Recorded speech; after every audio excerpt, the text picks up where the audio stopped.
Hello, everyone, and welcome to Rocket Lasso Live, episode 11 of season 3. Now, we have a guest today of Casey Hupke. We'll be bringing him on in just a second. Before we do, I want to do a quick heads up. Keep an extra eye out for audio levels, kind of everything, because the streaming software has been crashing on me lately. It's been freezing up. So I downloaded a new version and rebuilt my entire interface again from scratch. So audio levels might be all over the place. So feel free to give me a heads up on any issues along those lines. And my cinema has been, I don't know what's up. Well, my computer's being a little bit weird today, but hopefully everything can work out. In any case, without wasting any time, let's go ahead and bring up our guest this week of Casey Hupke. Welcome, man. Thanks for coming. Yeah, happy to be here. This is one of the fun times that I get to hop on a stream and talk nerdy. Feels like the last 2 years of me being in the Maxon family has just been coming on Maxon streams to make fun of Beeple while he does dailies. that is a popular time to go and hang out. But you joined us last time when R23 came out and we explored a little bit of Node stuff, and that is the plan again today. Casey's having a couple internet issues, so he's actually joining us via being tethered to his phone. So we'll probably spend most of our time on my computer, but Casey will be throwing out lots of questions and ideas and solutions as we go. And I think Rick is going to be paying attention to us as well, so we can get answers from him as that goes. I'll keep an eye on that in the chat as well. And possibly we can even pull Rick in, at least audio-wise, but maybe additional. But we'll be making up as we go, so we'll just have to see how it happens. So how is everyone doing? Well, before, I guess the usual thing we do would be having the guest show a bunch of your portfolio and whatnot, but without your screen being up, maybe I can pull up. Do you have a particular website I can pop up on the screen here? Oh, yeah, just xkcx.com. xkcx.com. Ooh. 2 X's. Let me see that pops up. Okay, that pops up. Let me share the screen. That's my desk plus guest. Let's see if this works. So one of the new bits of setup, one of the new best bits of setup is it might take an extra split second to flip the screens, but it's not keeping everything in memory, so hopefully that helps solve any issues with it crashing. But anyway, yeah, Casey's got a ton of work. You've been doing kick-ass Cinema 4D things for years. You've always gone crazy deep into particle type things. If you want to narrate anything or have me click anything in particular, feel free to have me steer. No, I mean, yeah, I work on a lot of abstract particle-y data visi stuff. I think I've 15 years now, I think, doing this. This was a really fun one. We did it with BMO and my friends Chris and Rhino. We handled a lot of the data visi stuff on the second piece, where it's all the data viz and did this and shot just like an Octane render camera thing. But it was really fun working with Brandon Parvini and the other Brandon in BMO. But yeah, that one of the things that I've sort of become known for with Chris and To and Flow, Chris and the Decoy Flux fam, is shipping final renders using the Cinema 4D viewport or Houdini viewport. That's sort of been our thing. It's it's super generative looking. Hey, this is this viewport. And that was probably the first big break project that I worked on. That working on this with all the team at Motion Theory was what landed me the first Maxon NAB presentation I ever gave. I was going to say, I remember the presentation here where you were talking about explosion or the poly effects because of how quick it calculates. Yeah, it was PolyFX was absolutely just instrumental to that whole project. And it was kind of wild, looking at the other stuff the other packages that were in the studio at that time, because I think this is 2010 or something. No, before that. When was it? 2010 or 2009? I don't know. It was a long time ago. The Cinema 4D 10, I think, or 11. It was so long ago. But yeah, it was crazy. In the viewport, you could shatter a heavily subdivided CAD model of a car with MoGraph effectors and put it back together. And everyone else was just looking at it how'd you do that? Yeah, the unique thing about the poly effects is that it is a deformer, so it's just moving around points and polygons, where pretty much everything else in MoGraph has to explode everything out into different objects. So if you have 1,000 objects, Cinema doesn't like it. But if you have 1,000 polygons, it's like, yeah, no problem. Yeah, we ended up like at Motion Theory and at a bunch of other studios after falling in love with poly effects. We would do things where we would collapse all objects and turn them into one object, and then just use poly effects on it. This was a monster project with Jake Sargent for this company in ProtectWise that's now, I believe, just a part of Verizon as a whole. Ranger and Fox handled this video. I was working on this for about 18 months before this, just on like the stuff that's up at the top, like just coming up with this like 3D city. But this was super cool. But yeah, this was a VR experience for this company named ProtectWise. Jake Sargent had worked with them for years to create a front end for this security analytics tool and dashboard that like analyzed your full network. And he tapped me at one point and was like, "Hey, they're gonna make my interface in VR. Do you want to work on this?" And I was like, "Yes." So for like 18 months, Jake and I just sort of like, tried very, very, very, very hard not to just recreate what I would hope I would get called on to do, the title sequence for a reboot of Hackers. I'm wearing my Hacker shirt right now, in fact. Someone has to know someone who's working on a spec or a screenplay for the reboot of that film, and like, oh man, I need to be on that title sequence team. But yeah, I mean, you've been doing like really great work. You get really technical and down in the weeds and things, which is just definitely something I like. And with that, let's see how everybody in the chat is doing. I gotta put us back on screen. And yeah, we've got all the regulars, Pro Tools and Spear Factory, Rogue, Mr. Matt Dog, Crossfader, Chris, hello, Motion Trash, Tobias, Salam, hello, welcome. I'm not sure how to say that one. Hello, that's a new person. Kakzka? I'm not sure. Shane, of course, Casey's there in the chat as well. Muse Tree, V-Ruckus, Prism, hello, Mick, and we got people on YouTube, Scott and Twirl, Jasper, RBLX, Mo, Brian. Ooh, that's my best friend, Brian Wade Scott, right there. Oh, excellent. Jeremy, Bobby, Jamie, more people popping up every second. Thanks for coming and hanging out, everybody. We do not have any kind of a plan today. We are just going to open up.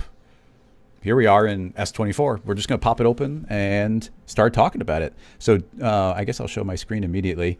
And here we are in S24. Both of us are on screen. We should be able to just start tinkering.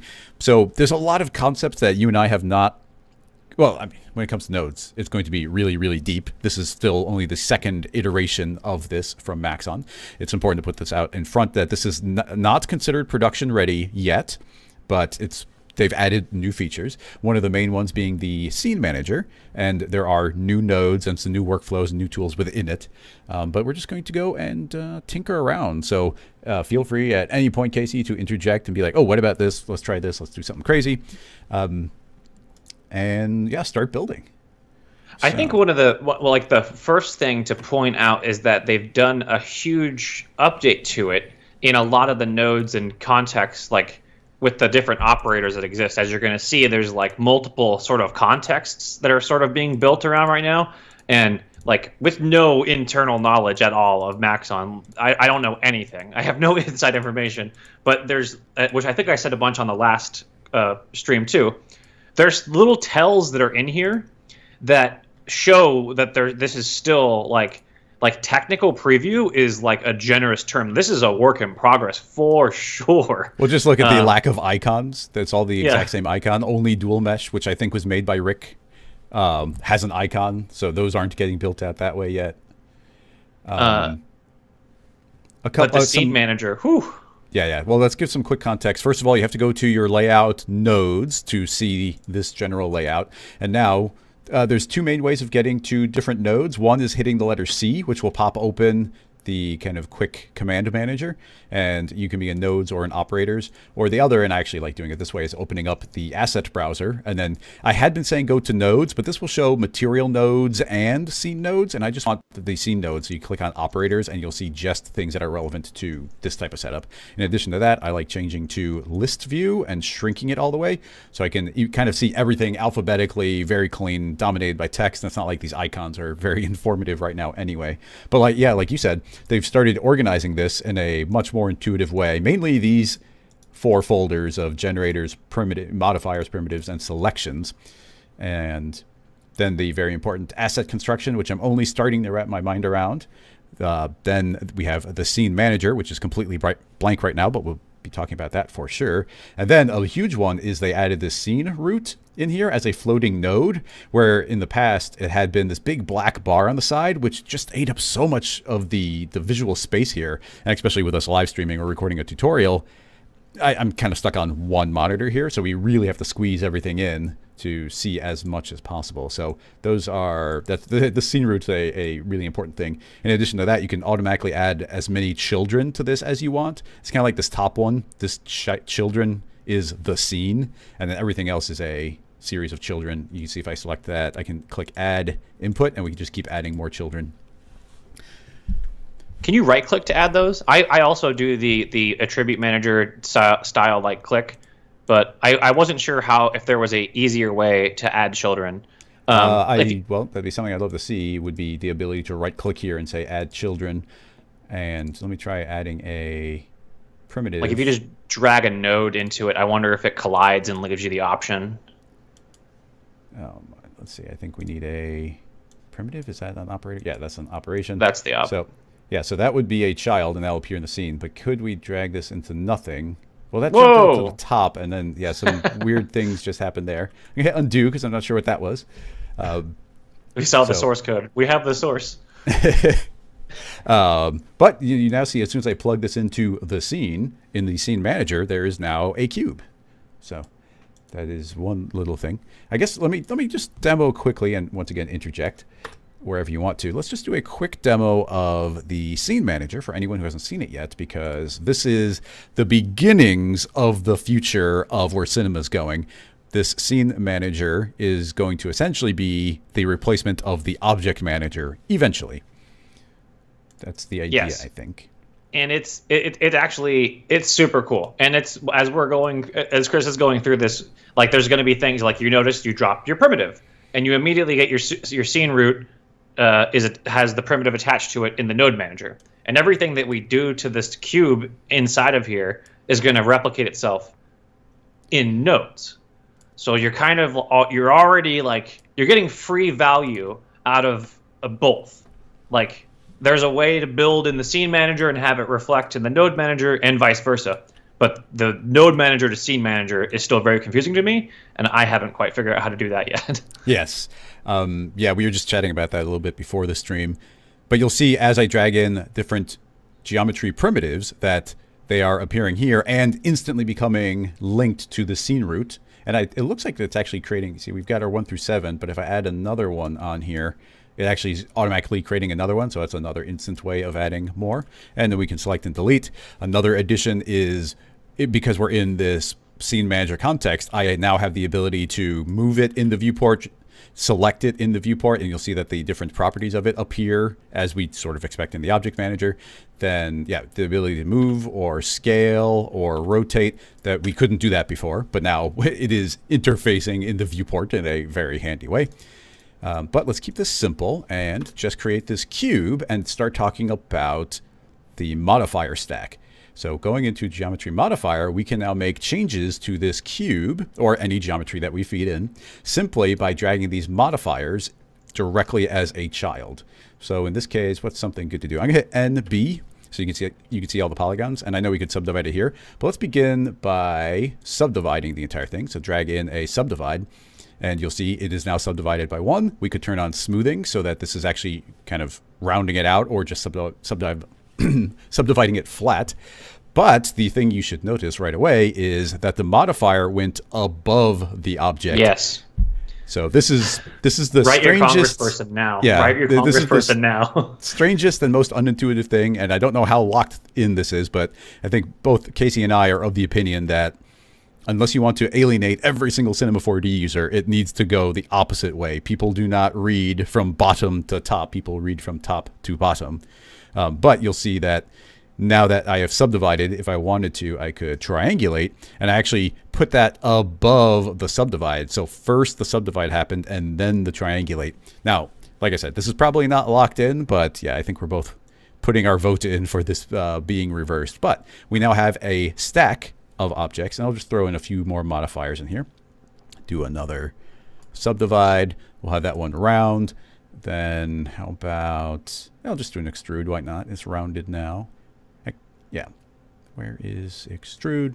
Throw an extrusion in there. They all get extruded. Of course, there's tons of different properties in here. We can have it extrude out really far. We could do some offset variation. And very quickly, we start getting a pretty crazy looking object, and it's all parametric because it's all node-based. You'll see, as I add them in, they are appearing here in the node manager, but they all get visually messed up. However, if I hit the shortcut Shift-L, it'll just organize every node in the entire scene and kind of line them up.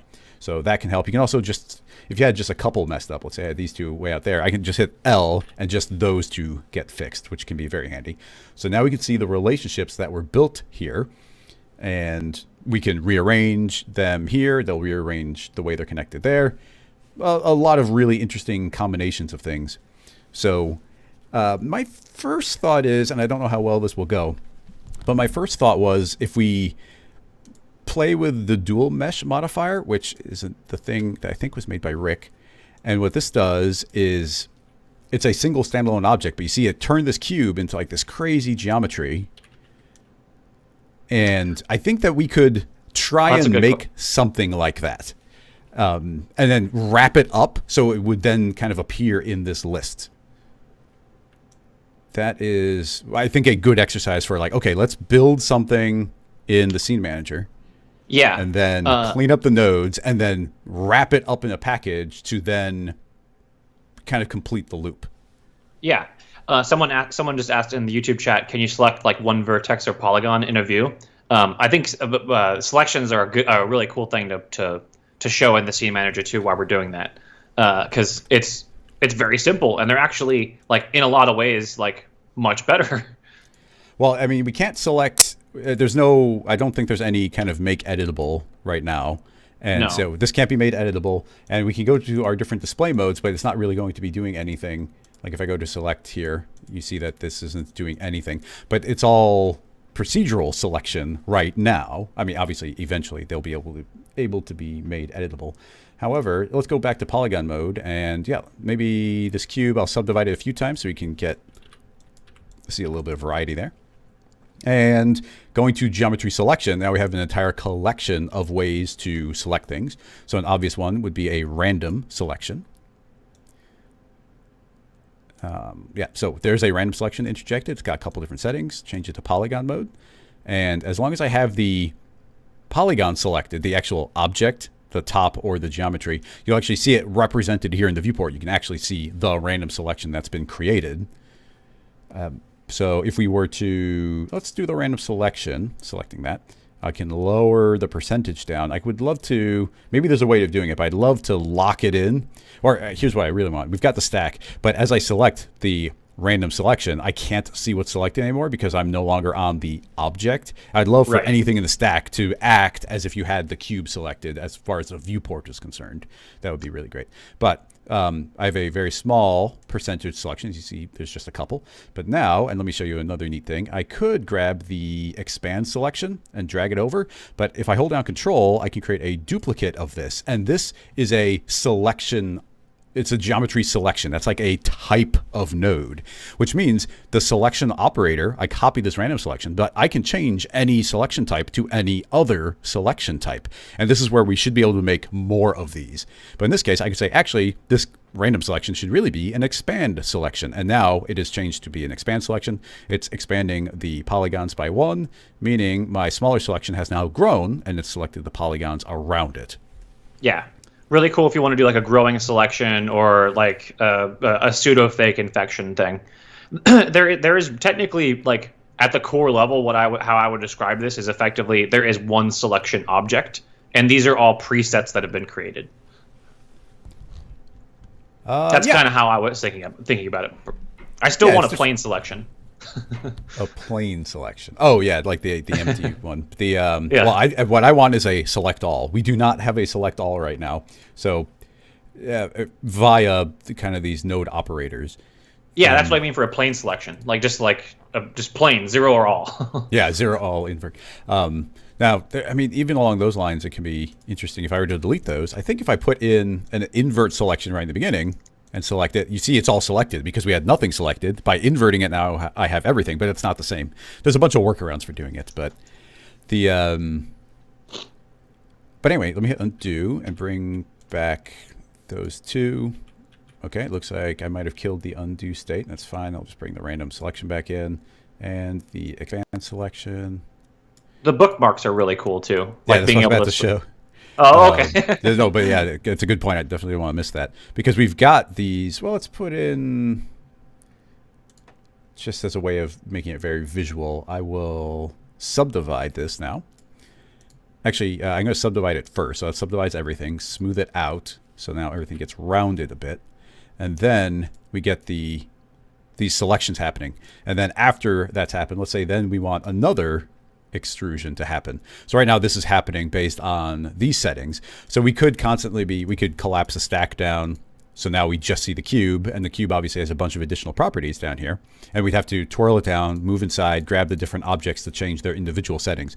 But something that's pretty cool is we can go to something like random selection and turn on this bookmark, and you'll see it'll appear up on the top almost as if it's a tag. And so we've kind of promoted that to being like, oh, that's an important element, and we can promote the expand selection as well. And I mean, in this case, we could promote pretty much everything, collapse it down because we don't have that big of an object. And I can select any one of these, and instantly those properties are getting selected. So I could, let's do a very small selection and then grow it 0. I love that these go to 0. That's really good. It can go from 0 and then grow it once, grow it twice, grow it 3 times. You can see that instantly I can select any combination here, and we can do the different extrusions. And we didn't have to go into the stack. This, of course, will be even better once they have individual icons. But yeah, these modifiers behaving as tags and being able to be bookmarked, pretty cool. It's a good way to see where things are going. Yeah, it's like there's so much of this stack, the scene manager. Other than the fact that it's going the wrong direction, and I will not rest until it is fixed.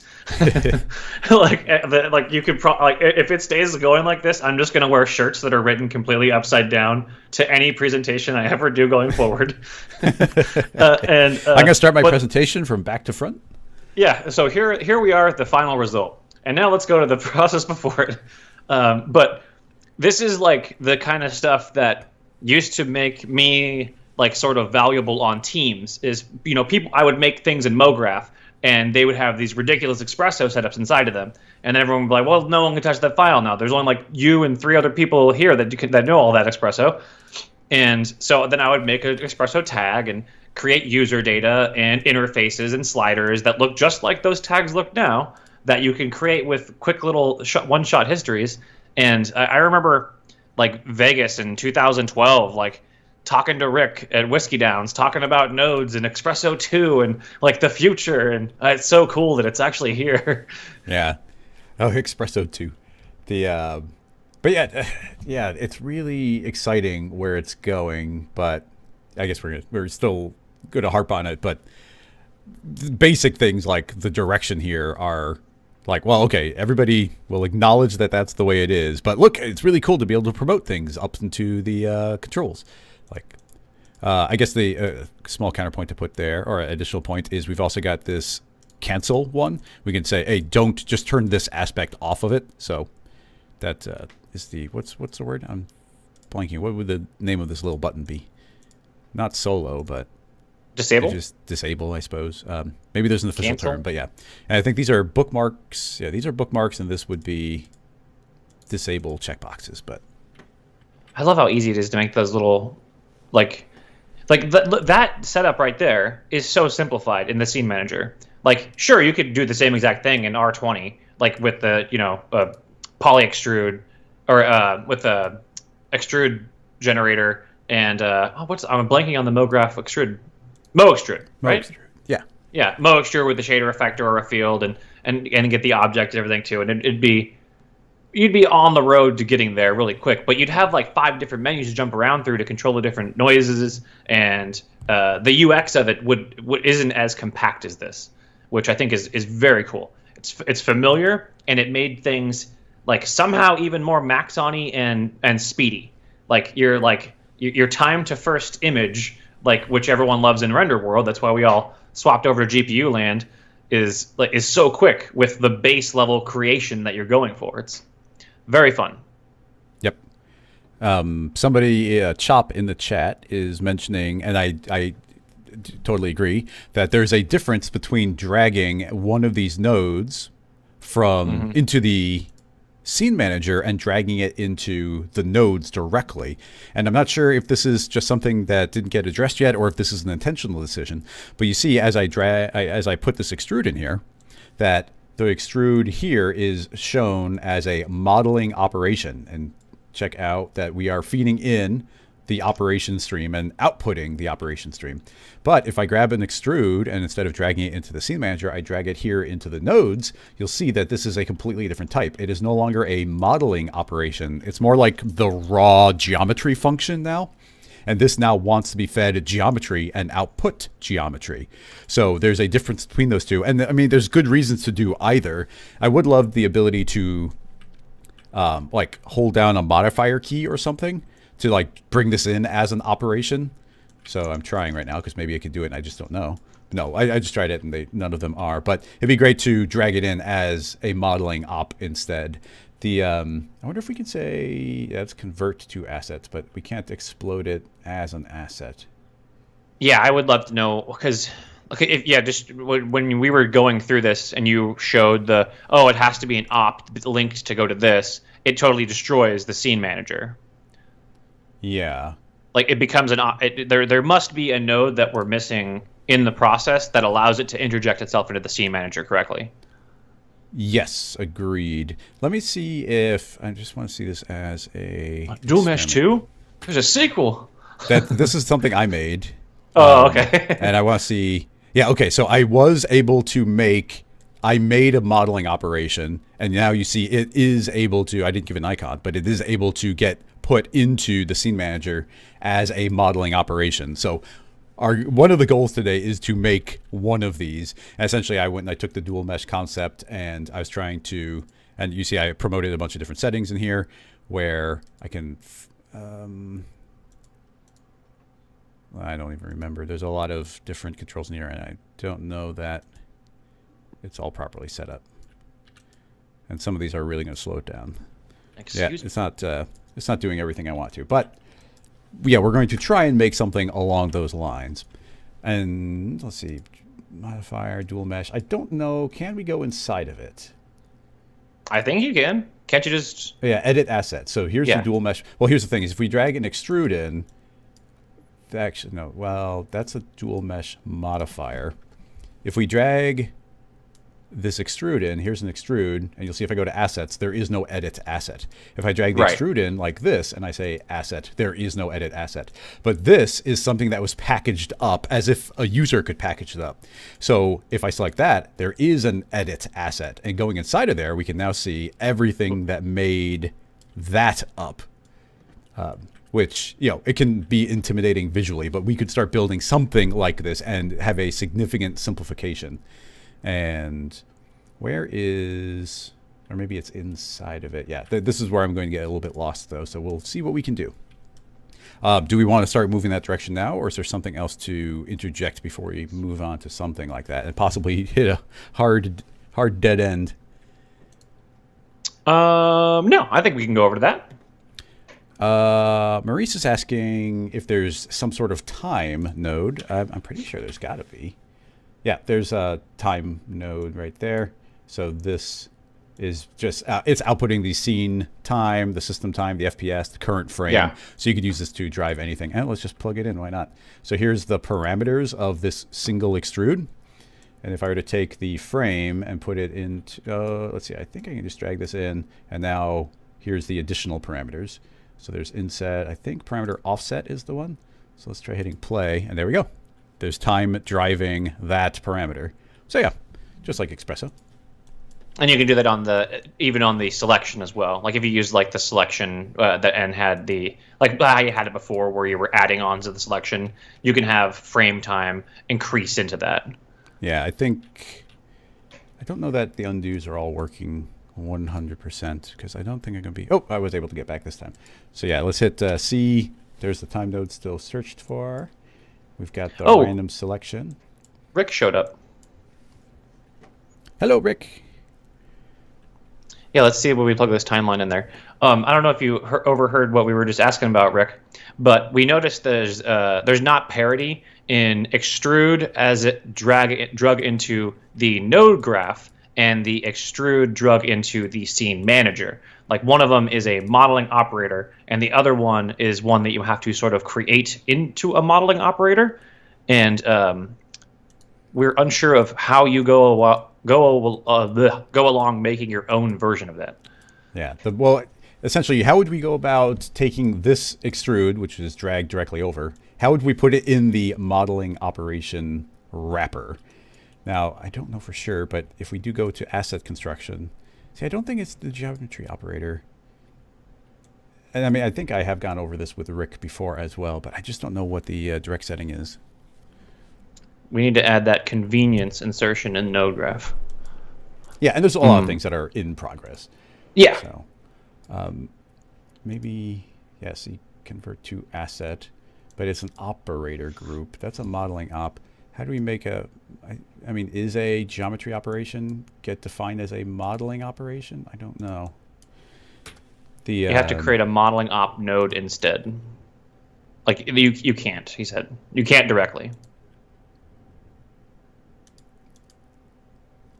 Oh yeah, well that's fine. Okay, so we can't put it in this wrapper, but like I said, I did make that dual mesh, which is I was able to make this, and now it doesn't have a icon, but you'll see that I could actually grab this extrude. And I'm like, oh no, it's actually my dual mesh too. So you see, my thing I created does appear in the list, and I'm pretty sure if I even took that dual mesh, I probably could. Can I move it into? Yeah, I could actually move it into the geometry modifier, so now it lives with the rest of these. And presumably, if we open up the detail panel, it looks like that. But I'm just going to, it's not going to be correct, but I think, we have to send it to the, I'm going to take a screenshot. Can you take a screenshot and paste it into a Windows Shift S? Can you paste into the viewport? Or maybe, I'm not sure. Right click. Yeah, update preview from clipboard. So I took a screenshot and I just right clicked and pasted, and now that has become my icon. So pretty straightforward to be able to do that. Pretty cool addition as well.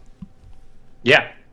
Yeah, I like the whole new asset manager thing was quite a surprise. It was one of those things that like a lot of people probably saw and were like, I don't know, but it's going to quickly take over like a lot of people's workflows.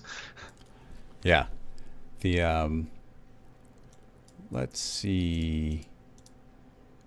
Well, yeah, as I said, I would love to try and make this as a wrapper. Let me check a file real quick if you want to talk for a second as I just hunt my scene files. Oh, yeah. Okay, cool. What do I say?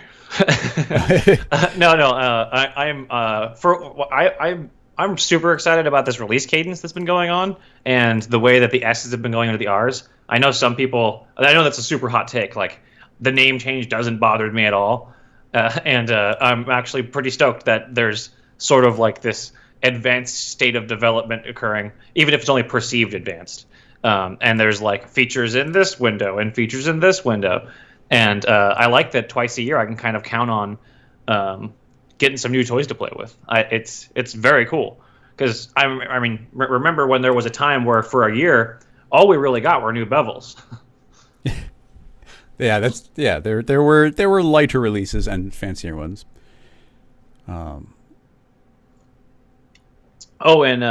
Switch to the nodes tab. Well, I thought it was supposed to be in operators. What's the difference? Nodes tab. Switch to the node tab of the asset browser for starters. I mean, I guess we get additional things like data structures and whatnot. So it depends on what you're looking for, but it's slightly more cluttered. But I thought this mostly showed more material nodes, so it was just slightly cleaner to click on operators. But good. We'll keep that in mind. So, Rick, you want to chime in and maybe let us know when the iPad version of Cinema 4D is coming out? Now that it has a M1 chip inside of it. You know, I mean, it did. The press release for Redshift did say ship on M1. Yeah, I'm not finding the very specific file, but let's just see if we can figure it out as we go. So let's just create some sort of modifier and then try and wrap it up. I think it's a really good way of kind of doing the hybrid of this type of object. So let's say we're feeding it in some fairly low poly geometry here. It doesn't have to be this cube. In fact, I think the cube can, in the same way that everything can change the type, we can change this to be anything we want. Let's make it a sphere and go in icosahedron. Decrease the poly count. So yeah, so it's a sphere and we want to modify it somehow. So in this case, modify it via, well, the first thing I like to do is select everything. So let's do a selection, random selection. And it'd be kind of neat to try to figure out how that proximity-based deformation was occurring in that one sample file. I don't, or if that's a little too out there. Even just like if it's like a sphere dimpling a sphere that is near, right? Like a proximal type thing. Potentially fairly advanced. Yeah. But well, let's do that as the next thing. Okay. For now, let's just stay in the stack right now. So I am currently randomly selecting 50% of the points. Let's say I actually want to do 50% of the polygons, and those 50% of polygons can get. Actually, why don't we delete them? Can we do a delete? Yeah.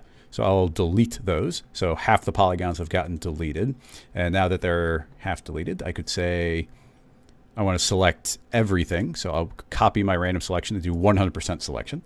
And from here, perhaps do I'll do an inset. So I do this inset. And now this inner part is the part that's selected. So if I were to hit delete, you'll see we get this outline. Actually, that's kind of cool. I was going to invert it, but let's leave it like that. So now that's happened. And then we will, now currently we deleted the entire selection, so nothing is selected.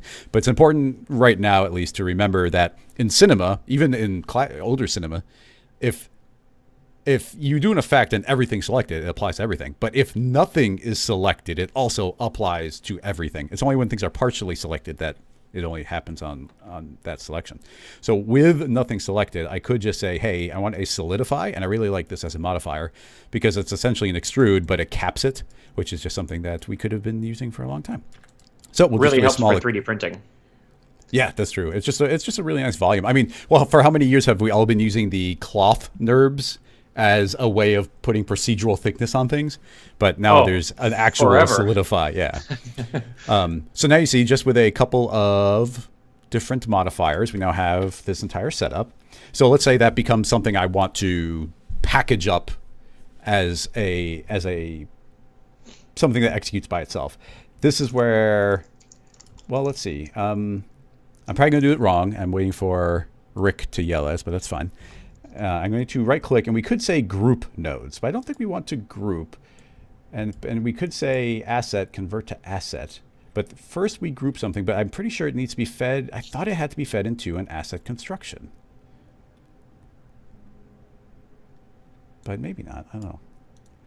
I'm going to try grouping it, so I'll just group those nodes. So everything, those have now collapsed down into, let me even show for some clarity. You see right now we're outputting the stream, and this is all the information. This is the matrix, the geometry, like where the parent is, and any children it has. That's all the information. And that would also include if we applied a material, and that's all flowing through all of these. So by grouping it together, they are now being input that same thing and output that same thing. And now if we go inside of it, you can see that these are just being fed right through and doing the output. So what could be very complex in the viewport, we could make tons of nodes and just group them all, and they collapse down into a single node. So that makes an operator group. But what I'd love to do is convert that to some sort of asset. So let's just call this random We didn't triangulate, so I guess it's just, I'll just call it random holes for now. So that is random holes, but I would love to try and convert that to an asset. But what does it do if I do that? So that's going to save it, and that goes into uncategorized, so there's random holes. But this isn't, actually, maybe we did group it up. Look, as soon as I grouped it up, Casey, it actually did feed through because I think it's part of the operator lineup. But if I select it, you see there are no properties. I'm not able to change it to different types. Oh yeah, how do you promote those? If you want to be a modeling op, you need a geometry modifier group. Okay, yeah, geometry modifier group. That's what I was kind of going for. So that becomes a geometry. So I'm gonna undo. So that's, you saw I was able to collapse that and actually became a group because it was feeding in an operation, outputting an operation. So I think it fed through. So Rick is saying that I want a geometry modifier group, which I don't know for sure, but I think that just means we can create a geometry operation. I mean, is it just that being output that does it? That seems unlikely. For science. Does that still feed through? Whoa, yeah, it did it. Well, oh yeah, so there's a geometry operator, but if I group these together, it's still just an operator group. No, it's an op. I don't think... Where's the geometry modifier group? Yeah, where is the geometry modifier group? That is the question. We have a object group, but that's not geometry. We have an operator group. Does that have different modes? Doesn't look like it. I've just completely lost where that lives. Look at the third node in the asset browser. Geometry modifier. It's right there in front of us. Oh, geez. I always, because I always look for it with one of these icons because to me the little equation one is the one. I know, I'm just blind to that. Thanks, Rick. So let's zoom. I'm going to hit undo. Okay, so we're back here. We don't need that. So what we actually, so we're back to where we were. It's all just filtering through. So now there's a geometry modifier group, and this wants geometry in, geometry out. So if I were to copy all these nodes, copy them, and go inside this geometry modifier group and paste them, then now it wants geometry in, so we'll do that. This will not accept geometry, so let's make a geometry operation. And now we can actually get fed geometry, and that will output an entire operation. And that is now properly fed in. And it wants to output geometry. And if we twirl down all of our information, so solidify, this does indeed have a geometry. So via that geometry, I will output just that. So now we have a geometry modifier group that's just modifying geometry. So if I were to delete everything we just made and select this, and let's call that, first of all, let me delete this one. And select this, and we'll call this one like random holes. Cool. So now with that selected, I will say asset, convert to asset, random holes, yes. Now it's uncategorized, but now there's random holes here. But where things get interesting is if I were to drag this and apply it, and if I did this right, you now see it's an operator. And this operator will now, you see it's now hanging out with all of its kind of modeling operator brethren. It did not work, though. That's true. It did not work. It's looking unusual. It's not working while it's packaged. Yeah, and the same thing happened on my dual modifier, or my dual mesh 2. So let's see. Let's grab that and convert it to an asset. So now you see I actually convert it back to this mode. And actually, you see it popped back to looking correct as soon as we did it. So yeah, I feel like we're missing something there. What did we do? Well, we partially got it working, but... Oh yeah, this is now no longer a...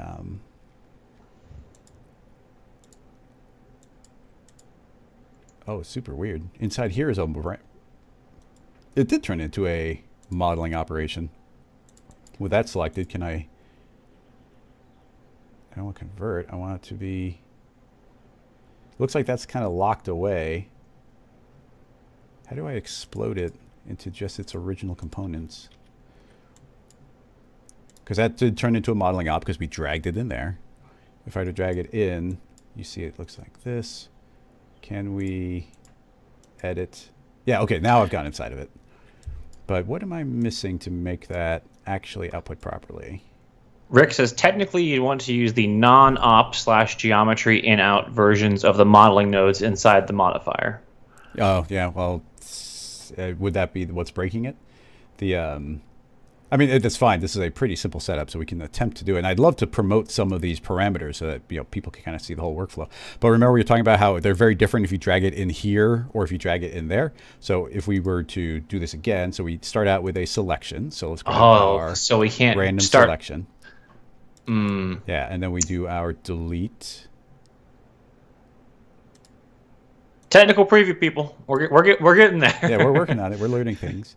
And then another random selection, and then the eventually these have to be unified, though. I mean, I assume right now we're just like we're at some sort of like intersection of art and technology where the two have not met. Yeah, that's weird too. The solidify is acting as if it's a an image. So yeah, there's all sorts of weird little twitchy things. But let's take in the geometry, and then that will do a random selection. That random selection needs to be point based or polygon based. In fact, both of these do. That will select all. This will delete all the current selection. It'll then randomly, it will select everything with them all selected. It'll do an inset. That inset will then get, is that, oh, I dragged the wrong type of delete in. Delete. That will then delete that active geometry, and then all the remaining geometry will automatically be solidified, thus outputting it. Delete that. So now we should be able to close. Do we have to save? Yeah, save. Save new version? Save new version. So now it's 1.1. So it's we're making progress. This development cycle is making huge progress. Like, the investors are going to be so stoked to know that we're already at 1.1. Okay, so now there should be a new version of random holes. So if we go to uncategorized, let's see if this is now acknowledging. Yeah, that's 1.1 now. So let's delete that random holes and drag in version 2. Hey, there we go. So there, we have now successfully made we've now made a modeling op by creating by creating this asset, and then now it will appear in the list of that type of input. If I select it, you can now see that it's all the different types. So now, as a next step, what if we try and just put a couple of controls on there, and then we can move on to something, maybe do some of that deformation you were talking about. But I should go and I haven't been taking. Can you keep an extra eye on the chat? It's hard to create nodes and read chat. What sorcery is this? Explode it. No recall. But yeah, let's set some settings up in here. So I should be able to edit the asset again. So now we're back inside, and we've got some. Here's the most obvious thing is we've got our initial random selection, which is set to 50%. But if let's see, how do we do this? I want to. Yeah, here's the inputs. I'm going to say here is chance. So now you see that's actually a node here. And the easiest way of doing this is just dragging this parameter and dragging it to this big old input. And then it'll say propagate port. And now chance has been output. While we're at it, how about we change the amount of solidify we can get? So right clicking. This one's being a little weird. Yeah, that one is being weird. Can we drag a port? No, we can't. Yeah, the solidify, the fact that this image is here, I think this entire thing is not packaged up completely correctly.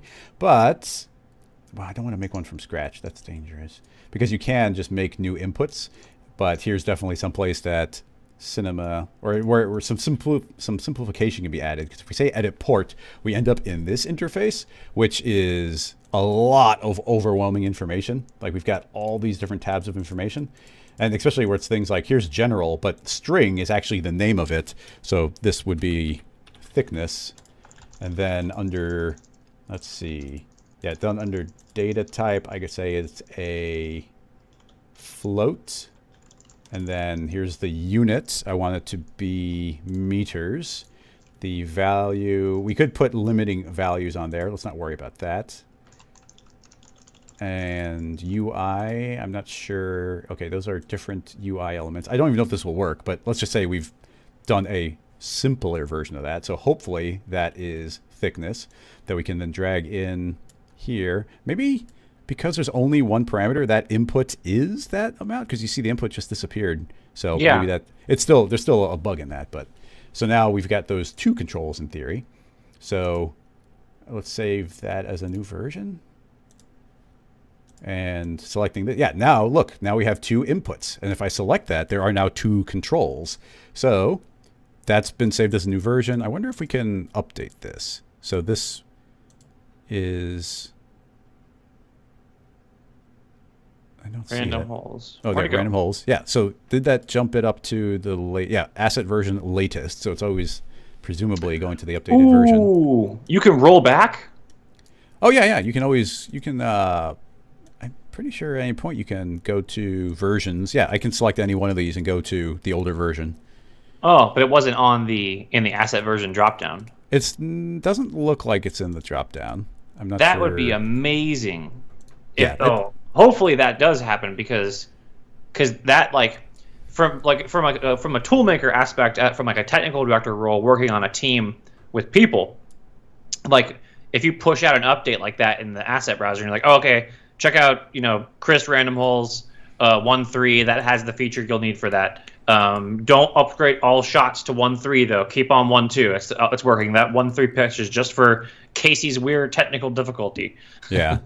Exactly. But now you can see that we have actually created a full-on proper asset now where I've put in some custom controls, and we can select I can randomize these this way.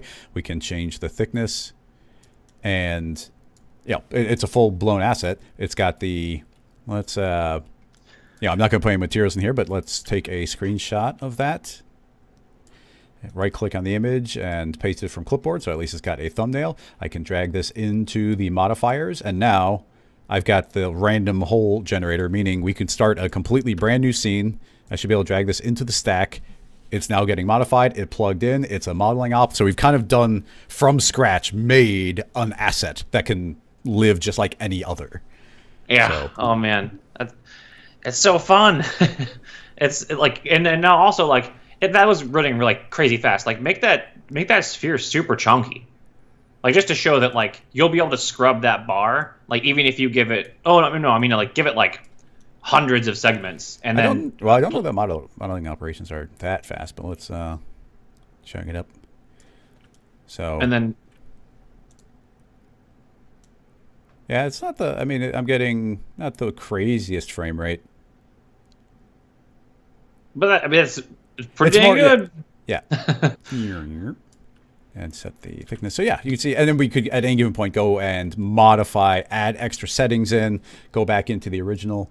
I guess here's just kind of a question of mine. If I drag the random holes back in, I'm back there. So if I say I would like to edit the asset, it still goes inside, and I could save a new version of it. So it's as simple as that. We wouldn't even need to save this as a separate file. I kept on saying that I was trying to find my dual mesh, but I could have at any point dragged in this dual mesh. You see I did add in a lots of settings, and we could have just said edit asset and go inside and see all the different nodes I put in there. But we'll probably see that I have some modeling ops in here, which is why mine wasn't working. We needed to not to do the operators. We needed to do it from the raw inputs. Because I guess it probably becomes like this inception thing where it's like you're feeding in it's got modeling operations inside of it, but it itself isn't a modeling operator. I don't know if that's the limitation, but we've now I don't know. Successfully from scratch, and it's got its own icon and everything. So what happens if you random holes? Oh. Well, let's be careful. Let's give it. I'm going to first of all simplify the geometry just a little bit because I just don't think we'll be able to see it. I think it could handle it, but we just won't be able to see it. So let's really reduce this, and then take the current random holes and we'll add a significant amount of thickness so there's actually something to see. Although I think that these caps will look a little bit weird. But yeah, now let's just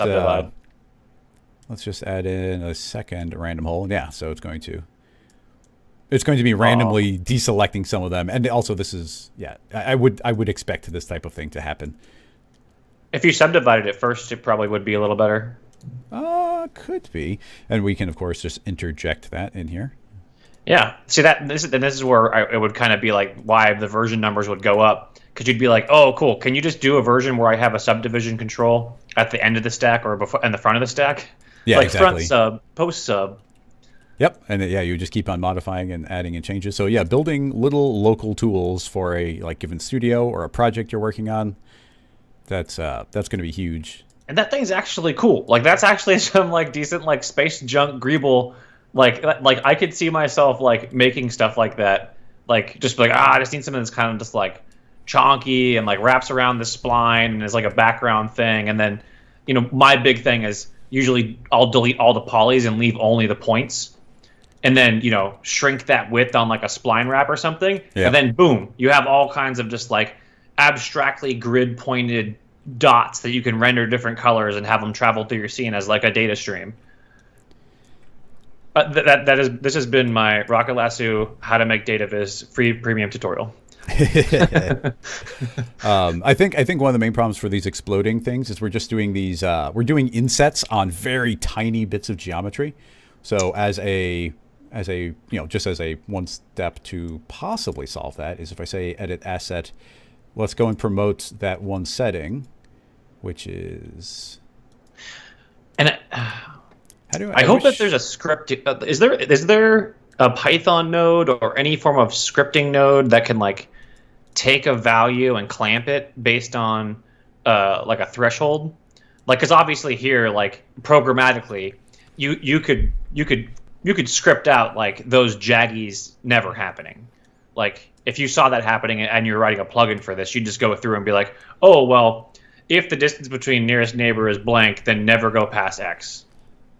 Yeah, potentially. It depends on what you're doing. You really want to cut it off at the root and not after the problem has happened. So that's kind of what I'm trying to do right now would be the idea. Although this inset is not allowing me to promote its. Well, here's definitely a feature request I want. I want the ability to grab the name and drag the node in there like Espresso. Like that would be huge. But right now, if I right click, it's add input. I kept on expecting to see a list, but okay, add input. And I want the inset. So that's a percentage inset. And then that can get promoted. So that inset promotion, asset, save new version. And then can I select these? And yep, yeah, something went a little crazy on those. Yeah, there's definitely, that could use a little bit of love, but super simple to delete those and add in. Oh, it looks like a new version also killed the thumbnail, so that's a thing. Boop. So there's another. Well, that's pretty handy too, because you could some packages release early versions of software with different colored icons. Yeah. So if you have like a version that you push to your team and they see that in the asset browser that there's a red version, it's like, oh, okay. Chris is working on that. I promoted the wrong type of inset. This is the there was two instead of the percentage. Yeah, there was two, but they were in the opposite order in the list. So I was assuming they would be the same. But yeah, well, I mean, we can go down that rabbit hole as much as we want to keep on creating and modifying minor assets, but yeah, that's a little bit of that workflow to kind of go full circle and bring it back into the asset browser. So moving on. Well, yeah, this stuff can start getting real specific because something Casey is particularly interested in is deforming geometry. And there's several different ways of potentially thinking about that. But let's I always start with a plane. Like a plane is just a really good way of keeping everything as simple as possible. So before going to a sphere, I'll start on a plane. So with a plane, man, there's going to be a couple UVs things. Too. What's that? Better UVs too. You don't have to worry about the weird balloon ends. So let's see. We're going to make this real at all. I have to search for geo and get a geometry operation. So we're taking raw geometry. And that can now be output as a child, and now we actually see it in the viewport. Now, this is the way I'm building this. It's not going to appear in the scene manager because I'm just not wrapping it up in the way that it would. But yeah, this gets challenging. Well, we have to go step by step. So let's just say we want to build from scratch mathematically some sort of deformation. So let's search for. Let's hit what's the best way to look for it? Because we can search for the word point, and then we get things like geometry property get. There's point info. I think we might need that. We might need point set. Yeah. Okay. So. Yeah. This is correct. Yeah. This is what we need. This point info and point set, because this point info we can feed raw geometry, and now it's been fed geometry. It'll give us point normals and point positions. There's actually there's just a setting for normals. Everything else is just what it is. Okay. Rick says. Yeah, thanks, Rick. Yeah. Okay. Yeah. Use a primitive op instead of geometry. Let's try that. So geometry generator, and here's the primitive. And yeah, you see that's now an op. And because it's an op, that will actually output. So now we can interrupt. Oh. Now we can just change this to a plane. Change that to a plane, and now we could steal its geometry out. And now we're doing the same thing. So we are able to skip this geometry operation part, although we might need to bring it back in again. But in any case, now you see that we're actually taking the actual geometry and we're getting things like point positions. So we want to modify those point positions somehow. Now, I think we point position. So that's the actual position. Is there a way of getting the index? Let's search for the word geometry and geometry property. Maybe. Yeah. So what is this outputting? Oh yeah. So we can also get the 3D points. So by feeding the geometry, we're getting additional information. So we can get the 3D points, the color, array, right? The UVs. So that gives us tons of different things. And an array, and that's a list of all of the points as well. So this point has a list. So now let's search for the word index. And we can get the element, or we can do an index iterator, which is probably what we need. So this is now being fed a list of points. And actually, here's something to show is this is going to be outputting a whole bunch of things. Until we feed it into the rest of the scene, though, it won't refresh. I don't think. I want to do a data inspector. So down here, I want to see this data inspector, but you see it's null data right now. It's going to be null data until this is flowing through somehow. So this is not a correct anything, but it is a way to actually output it. And now that's actually, until the stream connects all the way to the output, it doesn't calculate it. That's like a good optimization. But now that I've forced it to output, you can actually see that this new data inspector is giving us a list of values. So these are all the values that are being output. So this is index 0, and inside of it is a point. And that point has the value of -50, 0, 50. So we could actually do things. We could do things with that. So, we could use the hash is a good way of randomizing things. So we could take. I still haven't completely wrapped my head around the hash. I haven't completely wrapped my mind around it, but a good way of thinking of it is kind of like a range mapper, but for generating random values. You're saying, hey, map this value onto this type of value. And that's a simple way of thinking of it. So okay. Typically, I pump the input, like the index is going to be unique on every point. I pump that through the salt because then I have the option of, how do I get back to my parameters? There. I have the option of changing the seed at any given point. Now, we're not seeing anything. We have to do a little bit of math before we see something. But we can start outputting integers from that, or floats, or vector 3s. But here's my thought is, here's an array. There's the index. I would like to get the element. So let's search for get. And here's get element. So we need to feed it an array.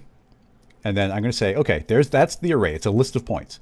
I want to look at a specific point, and this is going to go 0.0, and then do 0.1, and then do 0.2. So this is now outputting the value. It's outputting the value of this vector. So we need to split that vector somehow. So let's search for the word vector. And I'm going to say, how do we explode a vector? Split vector. You split it into 3? Split. Yeah, so here's a split vector. So now we have an X, a Y, and a Z. I would like to randomize the Y. So this, in theory, could be outputting randomized numbers. And here's the max and min. So let's say it's got a maximum of 100. So it's outputting anywhere from 0 to 100 randomly based on the index. So now let's build a vector. So let's say compose a vector 3D. I say I want the same X. I want the same Z. but I want a new y, and this new y is going to be whatever this randomizing is outputting. So this is now going to output the... Do you not want the float? It could be a float. Yeah. Now, for animated properties, yeah. like you. Yeah. So now it's, instead of being whole numbers, it can be fraction numbers and decimals. So now we have a vector, but this vector needs to be overriding the array, that same element in the array. So we don't want to append an element. How do we replace an element? Oh, what was that? No. Set element. Aha. Okay. So here's set element. And so now we say, okay, I want that same original array. So here's the original list of 0 all the way through every point. But I'm going to say, hey, when you get to this index, you are not the value you used to be. You are now this new value. So that is rebuilding a brand new array. So we're now outputting an array of points. So here's our point set. I'm going to say that here is your new locations. And then we need to take the original geometry. So essentially we're saying, hey, all the polygons that we got, those are still the same.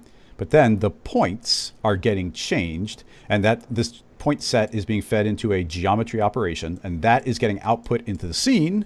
And now you can see through all that work, we have now created a random on Y displacer. I'm going to say Shift L to kind of let this automatically clean up the arrangement of them. And this point info is a orphan now, so we don't need that. And yeah, so that's a randomizer there. If we go back to the hash, we should be able to pull this minimum down. As I pull it down, you see that the strength of this is weakening, and you can see how we've deformed this in this way. And that has now allowed us to create a very simple geometry deformer. But that was us using this hash to randomly generate it. So you were kind of talking about, well, let's do a more controlled deformation. So how about saying it should deform upward depending on how far it is from a particular point in space? So we are already getting the index, and that's giving us an element, and that is actually a point in space. So let's search for a distance. So here's a distance calculation, and it just wants to know how far it is from something. So this is one of the locations, but where is the other location? Well, we could just leave it at 0, 0, 0, but we could also pipe something into that. So we'll just leave it 0, 0 for now. So now we're saying this will give us a distance calculation, and I'm immediately going to just search for a multiply. So here is a arithmetic multiply. I should be able to drag that directly in the node, but I just didn't. Okay, so now we have a multiply. I'm going to say just 1 to start out with. But I think if we just say, okay, that's your new y, then yeah, you now see that based on the distance, based on distance, we have now, it's kind of like a French fry holder. Like they wrapped up the French fries. Some protein. So yeah, and now this multiplier is going to be how strong that is. But that's, if we were to range map that, we could start creating, is there just a range map? And if there is a range map, does it have a spline? So we've got range mapper. Yeah, but there's no spline. I really want a spline. Is there a way of mapping something with a vector spline? Or like with a spline user data? Oh yeah, God, there should probably you probably use a field. Can you use a field and convert the data? Every time I try to use a field, I hit a dead end. I'm not saying it can't be done. I personally don't. Yeah, I have. I've been trying to use fields for things too, and I'm like, it just doesn't quite do it. But that's kind of one of those things where like a lot of this is modeling. Yes, and it's also my favorite. Spline mapper. That's what Rick says. Spline. Oh, okay. Heck yes. Okay, range mapper and spline mapper are two different things now, but this is what we wanted. So it's a spline mapper. It does. In my head, I just want it to just be called mapper, and then have a whole bunch of drop downs that let you toggle it. So I want to put this in before we do the multiply. And this is currently min, max. So how does this work? Min, max.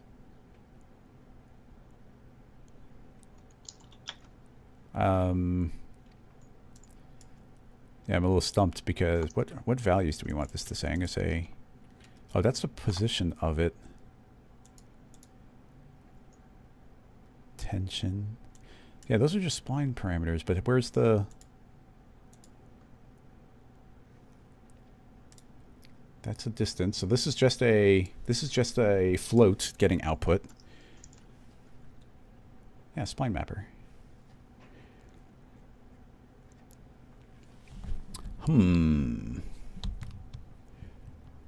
No, Bobby, you're here, and it's a live show. But yeah, I'm not understanding this. That's the position, and then we are mapping it. So is this mapping 0 to 1, 0 to 1? Is it supposed to be 0 to 0? Yeah, that just changes the way these points are laid out. These are just the numerical representations of these points, it seems. No, it's not. But yeah, this is not outputting anything. Like, I feel like we should be seeing the same shape until we modify it. Oh, wait, something did change right there in the center. Oh. It's just really tiny. Maybe the max needed to be way bigger. But how... Oh, man, this is different.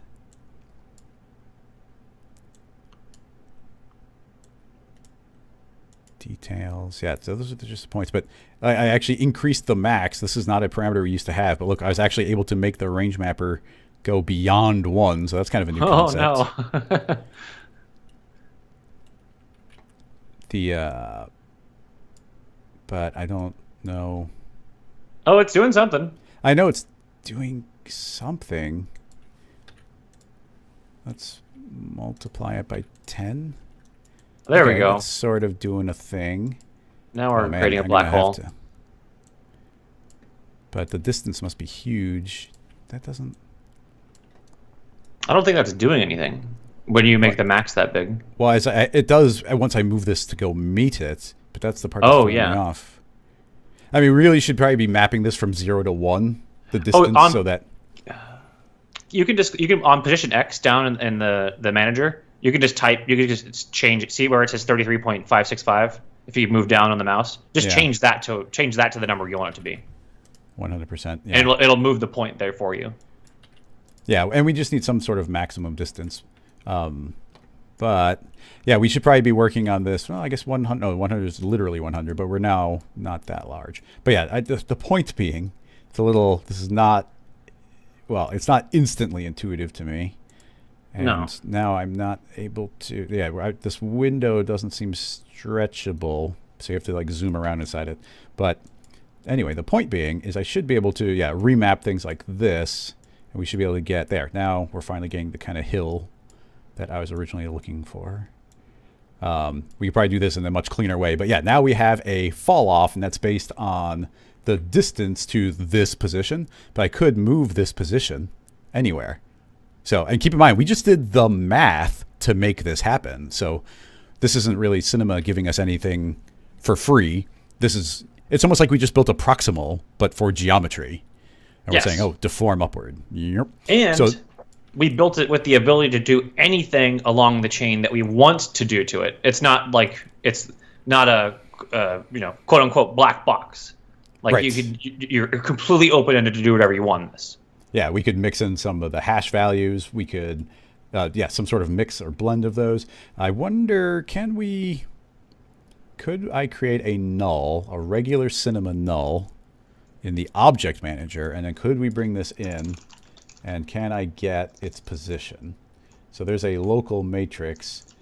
That is going to be a matrix. So let's search for the word matrix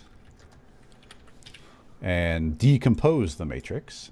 So the matrix is the combination of position, scale, and rotation. Of course, here it's called translation.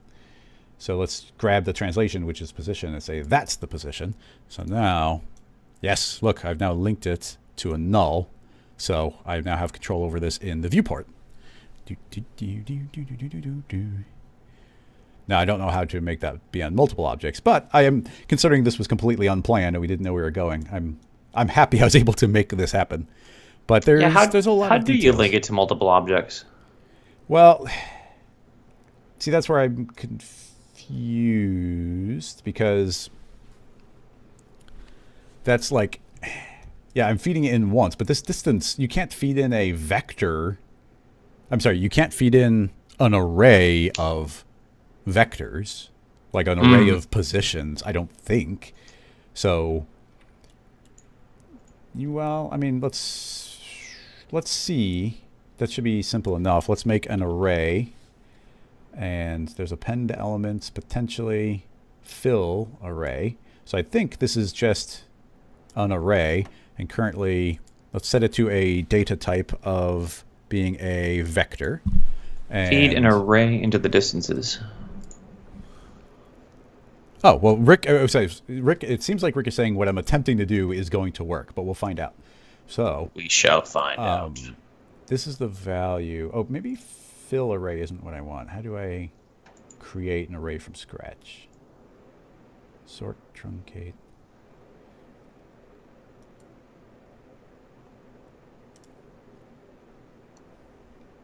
He says use build instead.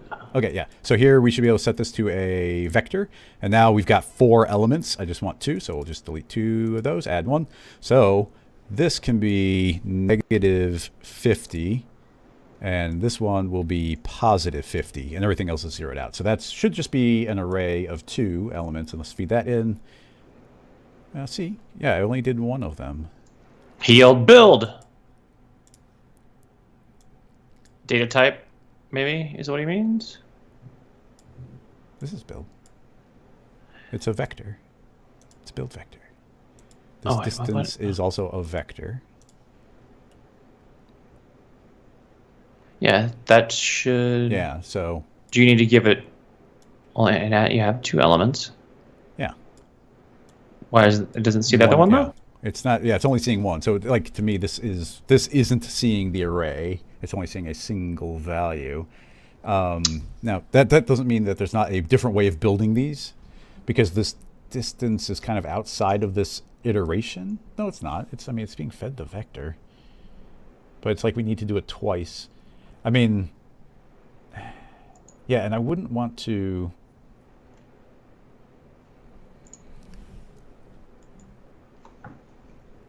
Something downstream is killing it. Don't use the index iterator. If I don't use the index iterator, I don't know how to make the rest of it work, though.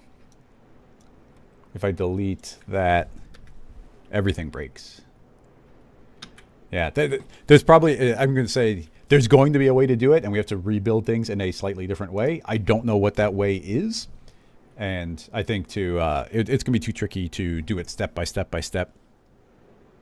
Just feed the array from the geometry property get to the distance node. So from the geometry property get, you already have the array that's right there. Yeah. Just saying, just feed that only.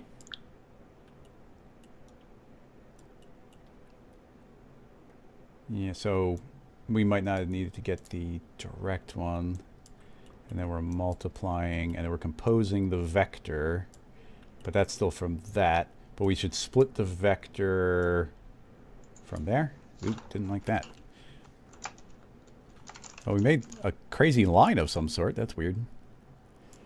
Spline generator coming soon. Oh, let's get the vector from the original array.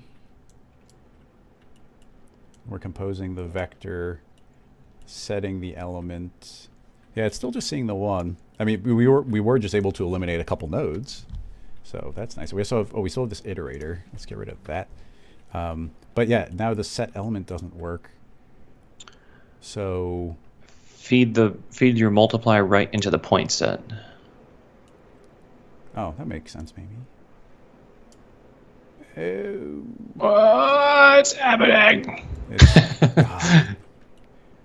Yes, I understand. Well, yeah, but it's not a vector anymore. See, we're feeding in this and getting a distance. Oh, yeah, so we yeah. still have to compose. We still have to compose the vector. It says kill set element. Well, it's out of the stream. It's not doing anything. Yeah. Well, this is why I don't want to pursue. Once we start hitting a dead end, I don't want to spend too long on it, because Rick. Compose vector, not multiply. Okay. Yeah. Oh, keep the compose vector? And the spline mapper, see, but even the spline, that's distances. But yeah, this should be splitting the vector, and then that should be composing it. And then that result could go out. No.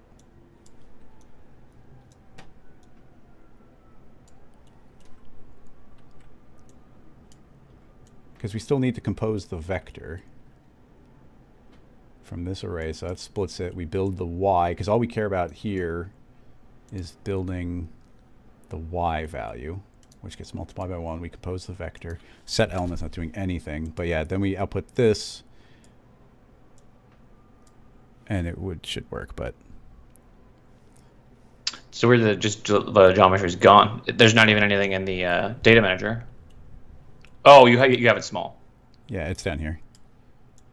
But we're still outputting. Actually, yeah, let's see what this is outputting. So, port inspect, no, not port inspector.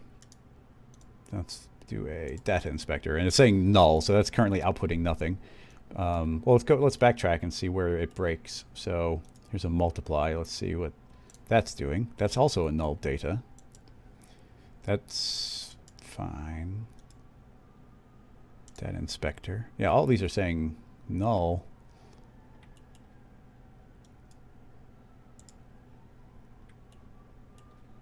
So either I did something super wrong, or we broke it. Yeah, it's busted. It's busted. It's fine. We can look into it at a different time. Yeah. So yeah. Oh yeah, we had some cool stuff going. I'm gonna try and undo until I get the somewhat. Hey, there we go. Back. So this is at least our. Let's plug the null back in again, just so we can get that sort of version working. Yeah, so wherever this null goes, we get the bump. But yeah, well, I'll talk to Rick afterward, get more detail, and we can cover that again at some other point. Yeah, because that's cool, because then you have to have like an object falling or whatever, and it's like kind of warm. You can do like a little fake bouncy sheet. Yeah, and yeah, even this multiply, I should be able to change the multiply. We could boing, boing, boing. We could feed a time through a sine wave that would make this oscillate back and forth. So we have control position. We could range map it multiple times. We could feed this entire range map value through it, and let's see what that would do. Sine. I don't know if this is a good idea, but if we feed. There's only one way to find out. Value through a sine wave. Yeah, so we can. Okay, that's actually instantly worked. So let's increase our subdivisions to 111 by 111, and yeah, boom! Now I was able to ripple feed, solver. Yeah, we were able to feed that through for the sine wave. Wasn't there just a value there we could change? Yeah, so we can create as many of those ripples as we want, and then that's a multiply. So search for time. Grab the time again, and we'll feed the frame into the multiply, and hit rewind, hit play, and now we get ripples automatically playing. So I mean, that's where we're in the raw build option. So as you were saying, like, we can interject at any point and modify things, remap any value to any other value. You can go back to the original value and remap it again. And that's what's cool about these nodes is we're feeding it through the sine wave, but what if we let's take the result of the sine wave and add it to the original multiply, or even an alternative multiply. And that should push the entire thing up if we feed that into the y value. So yeah, look, now we get like a birthday cake thing as this steps up. So yeah, these will push upward as they go. So, we have access to all the math as we go and manipulating any given part of it. Yeah, it's super crazy. And this is, with no keyframes. So you're just building your own rigs to do whatever crazy stuff you want to do. No keyframes, the way animation was intended. Exactly. Who needs keyframes? Keyframes are people that don't want to go home. Let's see. I didn't have any other specific rigs in mind. Let's see what I got here. Let me just pop open. Oh, go ahead. I was going to say, pop open that beta file just to show just to show what was kind of like stem from the sphere eater thing. If you want to, I just thought it was so cool. It's from one of the Maxon tester folks or someone at Maxon, and it's just so neat. Yeah. So we were doing the first couple steps of something like this, but this is successfully getting multiple points, and they get their spheres moving around to generate it. But you'll see here, when it comes to the actual nodes, that it's like, okay, well, here's the scene. It doesn't seem too crazy there. I mean, ours was already like that complex. But if we zoom in, I bet you we've got some nodes within nodes here. Like, yeah, here's get deformed points, which is a group, and inside there is a small function built out. And I wouldn't be surprised if we run into some additional ones. Yeah, more get deformed points. I'm not even sure what that does. Fit to range. Yeah, I've been picking apart little files like this that I found, just because there's not a lot of like the cool MoGraph stuff happening inside this yet, and it's really not even like that conducive to it at this point. Like, it's much more about like modeling and doing that stuff. But whenever I see a sample file or someone's tip that has something like this in it, I'm like, oh, yes, it begins. Yeah. But, well, here's the crazy part is because what ends up having to happen, and this is important to mention for anybody who's watching, is I think the plan here is that Maxon doesn't expect everybody to learn scene nodes, and at least not with any detail. Just imagine Espresso. With Espresso, there's probably quite a few people who know how to do set driver, set driven, but they don't know how to go into Espresso and make all sorts of crazy advanced rigs. When it comes to scene nodes, you shouldn't have to go into the scene nodes. The idea eventually will be that you can just do things like I was doing, like dragging the modifier stacks in, or just treating it more like classic cinema. So what we're doing is we're going really deep into it and getting into the nitty gritty of the nodes. But it does come down to you will need to know the nitty gritty. Like looking at this, if you ask me how to build this out of MoGraph, we could build a rig that does this no problem. But if you're like, oh, what's the math to make this happen? That's when we start getting to this. And it does start getting to the point where we start having to understand building out arrays and the way a matrix works, and like breaking apart the geometry, multiplying something, feeding it back into the geometry. There's a lot of knowing the raw elements, and it can get intimidating right away. And I think a lot of the animation here is probably being driven by time. Yeah, here's time, and you see that's feeding into a multiply, which eventually goes into a cosine, and that's creating some of this oscillating motion, which probably means the entire thing loops. So there's a lot of things like that are going to go on. Here's a sphere primitive. What happens if we change it to a cube? Yeah, so we still have these unrelated spheres moving around. So those are individual spheres, and then the cube is just doing some sort of deformation. So as we start adding in a couple of subdivisions, you can see that will also deform. But this is all being generated in here. But as you saw, as even we were going through and trying to build this file, it's really, really important to just go step by step and be like, okay, let's do a simple thing. Like, oh, the first thing we do is let's see if we can make the points move up and down. Oh, we did make points move up and down on the simplest object we could. Cool. Let's try and make it have a bump. Okay, we got a bump. Let's range map it. So kind of being very, very step by step. And then keep in mind that if we do get this working, well, if we liked this entire layout, we could always grab all the nodes, group them, and then just call them like ripple offset or something. And that becomes its own standalone combination. Yeah. And well, ideally down the line, what's happening is as you're building everything out in Scene Manager to make that sphere spinning around or object spinning around with dimples and everything happening based on, simple primitive objects that you can change out to be whatever it is here and there. The nodes are happening in the back end too.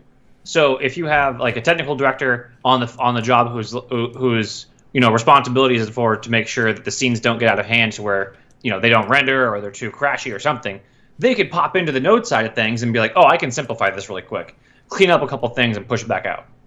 Yep.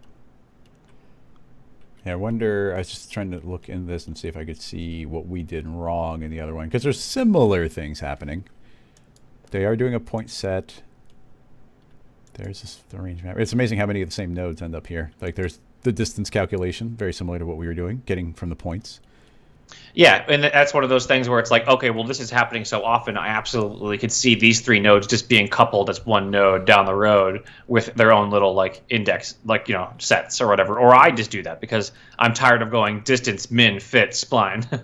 Yeah, well, as an example, the furthest I've gone, and it was just for playing, and people have probably seen a bunch of this, but in my S24 demos, I had made this city. So here's this is the furthest I went, and what this is doing is taking in raw geometry. Let me break. God, I love the viewport.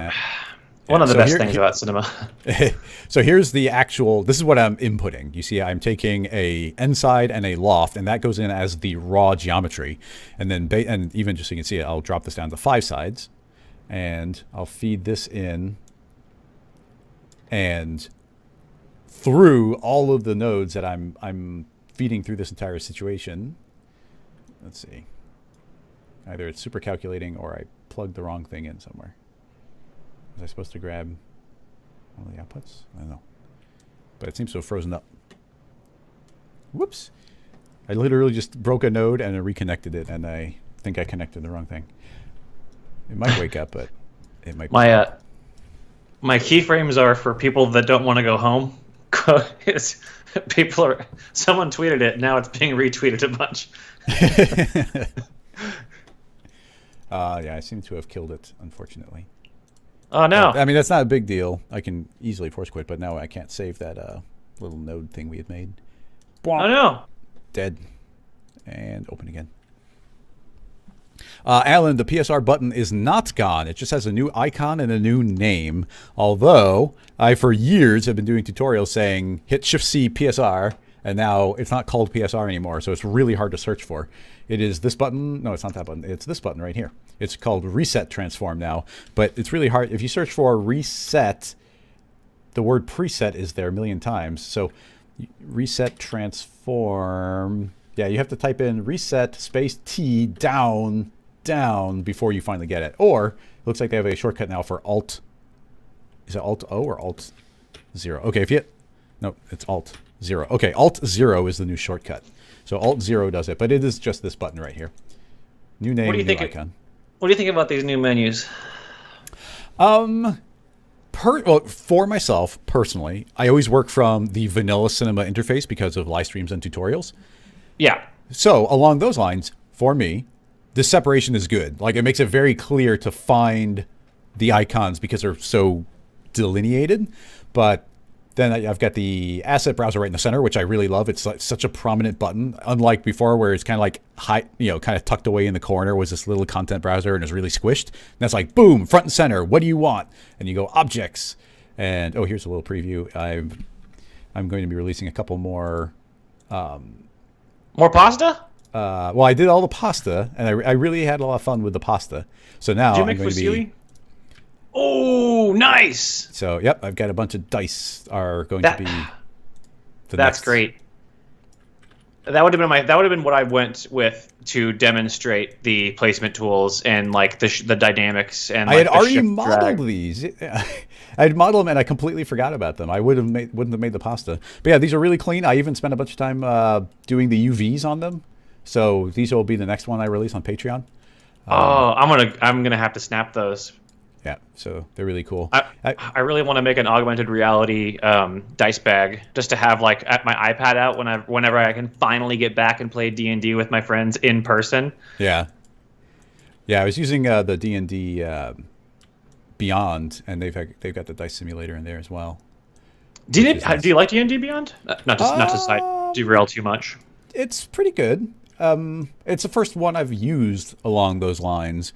So it was getting used to it a little bit, but it does seem to streamline quite a few things. But yeah, here's a super duper quick demo. We've got these dice selected. I will create the scatter tool, or grab the scatter tool. I want to scatter a bunch of dice around. So let's give it some random scale. I want these to be, so we'll have some big dice and some small dice. So anywhere from 50% to 150%. I'll just paint a bunch, and there's a bunch of spacing. So I'll say, don't worry about the spacing. So create a bunch of dice. Make this editable. Oh, and I learned this from Joel Thomas. If I did this so many times where I select this and scroll to select all the children, or you have to select this, right click, and select children. Yeah, it's always hard to find too. But all you have to do is middle mouse button click, boop, and it grabs all the children. Middle mouse. Same thing to reset parameters to default. Yeah, that one I've known for a few years, but this one I didn't. But anyway, now we've got all these dice selected. I pull them all in the center, and now we're using dynamic placement. Let's pull them together. Bloop. This is so cool. This is like when I watched the motion show of you going over this, and I was looking at it in the documentation and everything, I was like, this is absolutely insane. Like the fact that they went like full nuts, like with dynamics and time, and you like it's so like other apps have similar features, but they're not like transparently one clickable.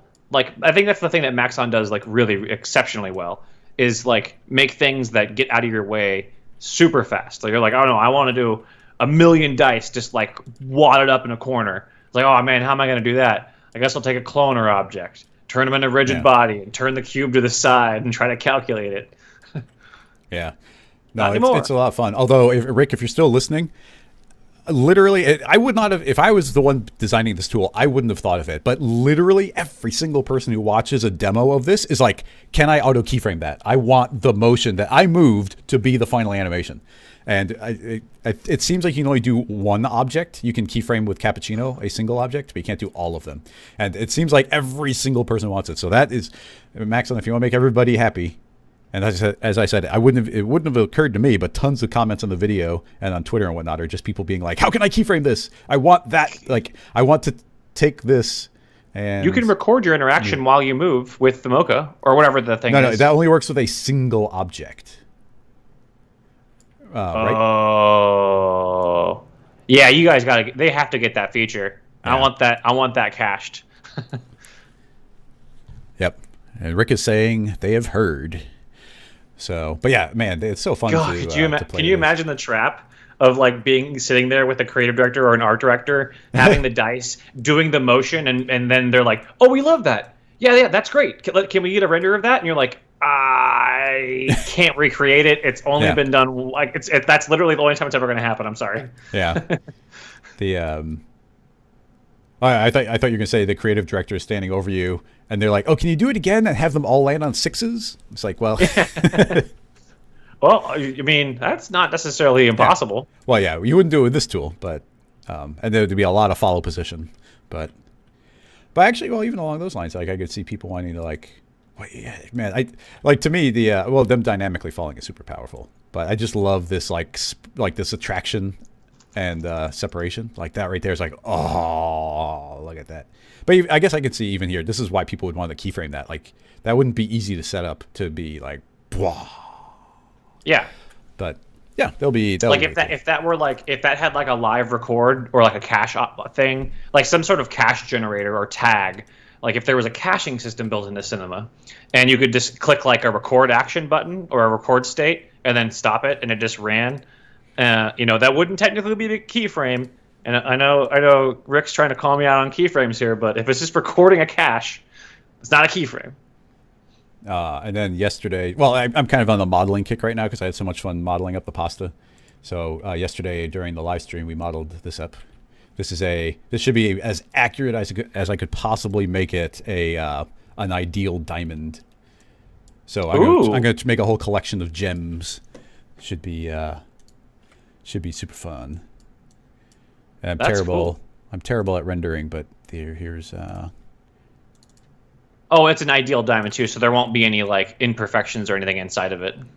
Okay, yeah, exactly. I was learning a bunch of diamond terminology with like what they're all called. Like the bottom half is called the pavilion, the top is called the crown. Then you have the girdle and the pavilion top, pavilion bottom. I didn't mean to open up Photoshop, but yeah, here with the help of some people who know what they're talking about in Redshift, I gave it the correct index of refraction and everything in Redshift. So, you got some caustics going? Yeah. There's so many steps to make caustics activate in Redshift. Oh my god, yeah. It's every time caustics come up on any of the Slacks that I'm in, I just post the GIF of the Simpsons during Hurricane Nettie when they're downstairs with the Rubik's Cube, and Bart's just like, turn the middle side topwise. Because I have a file saved for Cinema and Houdini just called Caustic Setup, only use. Because I always forget, it's like, oh, this object needs to emit photons. It's probably got to emit like a billion of them. It needs a tag, but don't change the setting here. Also, here's one. It was driving me absolutely bananas. I was trying so hard to get caustics to work at one point. I was reading up and all these instructions and all that. And I always live inside of the Redshift render view. And caustics won't show up unless you turn on bucket rendering. You have to be in bucket render. I didn't know that. So I was like trying every setting everywhere, and it turned out I just had to turn on bucket rendering. But anyway, that's a separate issue. Well, subsurface scattering looks completely different in progressive than it does in bucket rendering mode, and like different things look different in different modes. And can you do the viewport redshift with bucket rendering? Well, there's now let me open up the diamond file, so it's actually a redshift setup. Boop. And oh yeah, Rick conveniently has a diamond privative that's not released yet. Conveniently, you show off that you have an upcoming. I'm going to beat him to it then. Just make sure you sell yours as the real diamond primitive. So here, I don't even know. I mean, actually, maybe you can explain this because I'm terrible at rendering. So now Redshift is integrated into the viewport and all the settings everywhere if you own Redshift. So here's start IPR. But is IPR fundamentally a different thing than the render view? Or are they? Yes. So it's two different flavors of the same thing. Yes, as far as IPR exists still, but you should always use this is the IPR. Yeah. But I wasn't sure if you could convert this to bucket or not. I think it might always be progressive. That's what it looks like. Oh, can you change it right there? Can you just set bucket mode there? Oh, there is bucket mode right there, completely. Bucket. Oh, cool.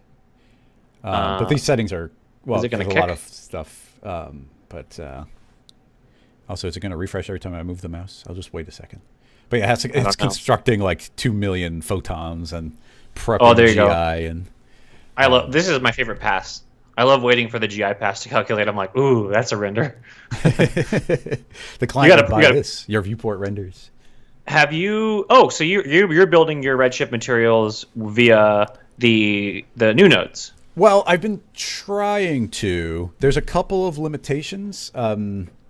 These are not actually. These are just with the classic or the Redshift Espresso layout. But I've been trying to do the new nodes, but there's a handful of things that don't plug in the way I expect them to and or limitations.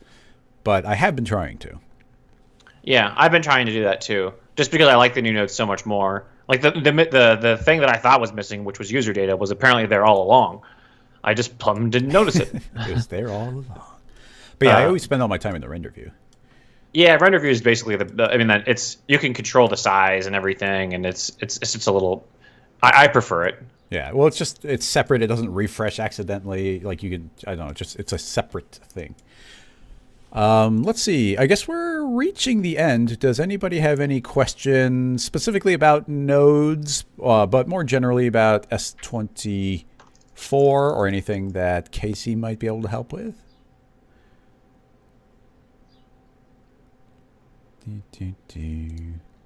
Yeah, no keyframes is great. No keyframe gate. How Los Angeles animator Casey Hupke was blacklisted from the industry.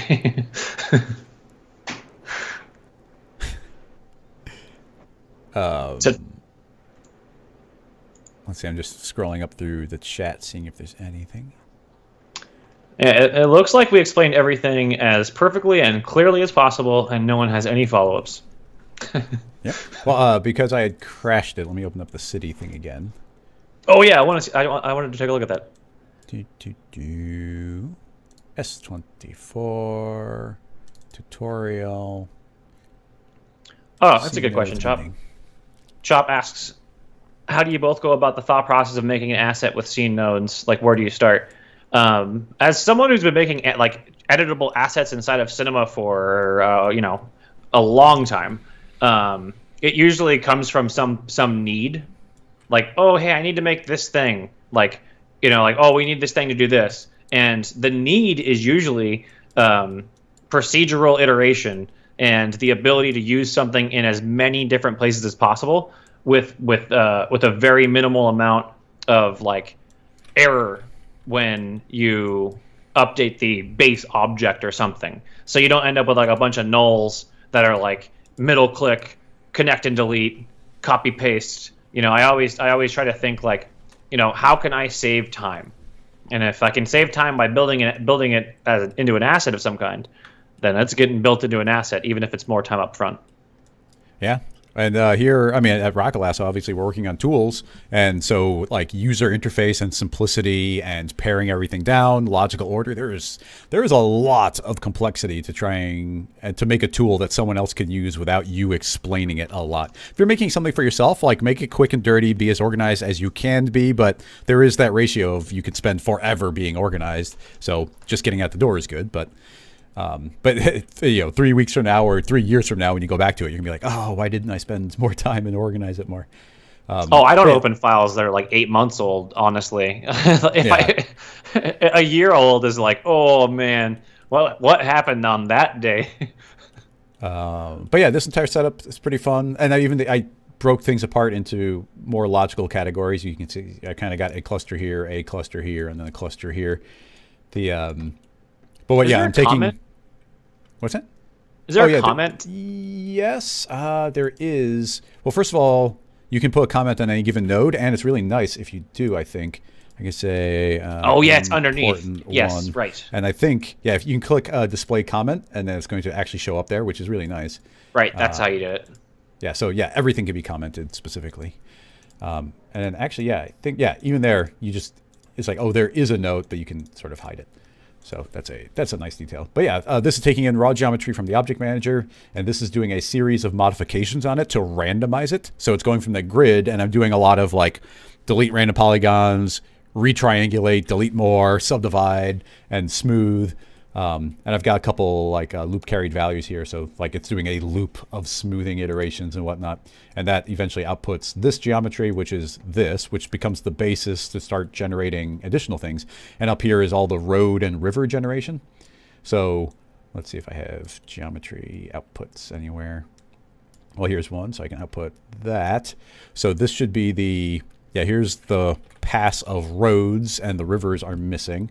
And that's because the rivers, here's where the rivers come out. Hopefully that works.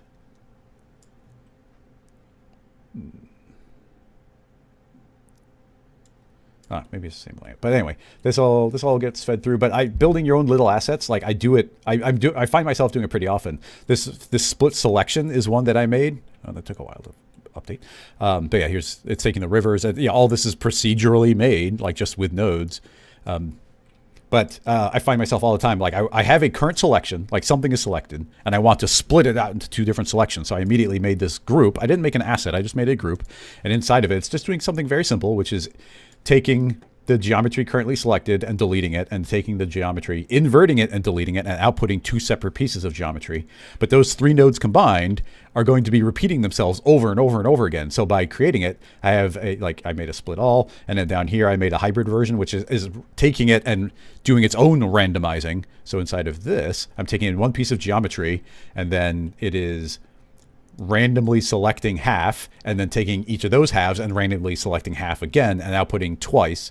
I could have just done it once and fed it in 3 times, but building those little assets for yourself, I do it because it saves time, and I was copying and pasting a bunch of times. So, and eventually I could save this as a modeling operation, and then it would be really quick to search and drag in. Right now I just have been copying it throughout the scene.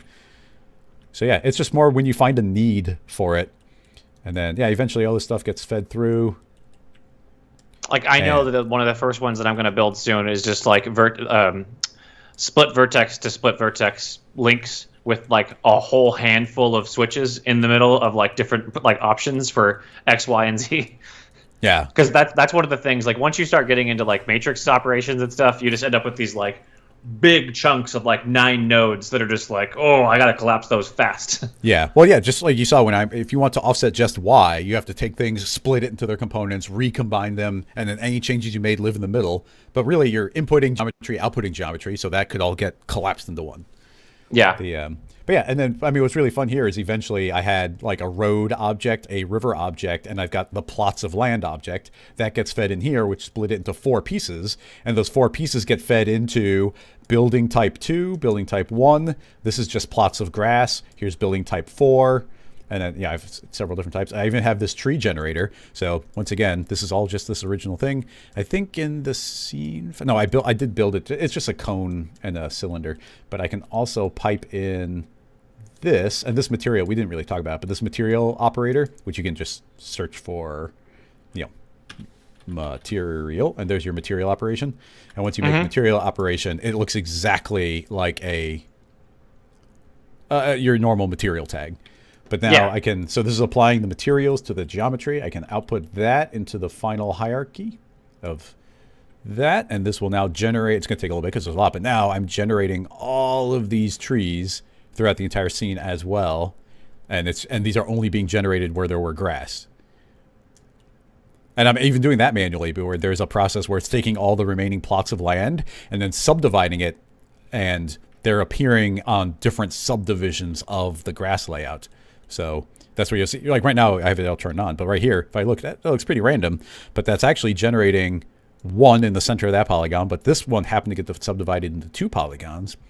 But yeah, each part can be output separately, do whatever you want. So I could then take just the river layer and start doing more things to just the river. I could take the road layer and start going deeper and trying to get like road lines through the center, maybe potentially generate splines that are where the roads are traveling. So maybe I could generate some sort of automatic traffic. There's a lot of places this type of thing can go, and this is just me having fun. And you gotta have a check for, like, that's where I hope that scripting comes along at some point for adding a little bit of advanced nature to it. So you can be like, oh, you know, if building density is blank, then subway, and it goes under the net. I mean, well, it's not like we couldn't do that, you know, just directly via the nodes. I don't think there's a Python node or anything, but no, there's no Python node. But you can just get like an array length. I could just be like, oh, output every point. It's like, oh, well, you've got this many points. You've got this many polygons. Like, oh, I've got over this amount. Make this thing happen. Yeah, but that would be cool. Like, add subways in because it's like, oh, well, this is downtown, or like overpasses that need to occur because too many roads are going to collide.